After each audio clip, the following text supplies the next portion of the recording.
Hello everyone, in this video, I will show you how to use a VPN on any iPhone. Go to your app store and search for a VPN like NordVPN. Tap on it to open details and download it on your phone. After downloading the app, tap on Open to open the app. Tap on the login button and then agree and continue to agree to the terms. You can use Google accounts by simply tapping on the option to sign up with Google. Enter your email and password and then continue. By continuing, Google will share your details within the app. Scroll down and select the country. Go to the next tab at the bottom to turn on the MeshNet. The next tab is for statistics and the last one is profile.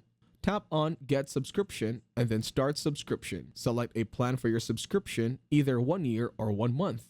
To get the subscription, you have to pay for it. Select the country to start using the VPN on your iPhone. If this video was helpful, please consider leaving a like and subscribe to the channel. With that being said, I will see you in the next video.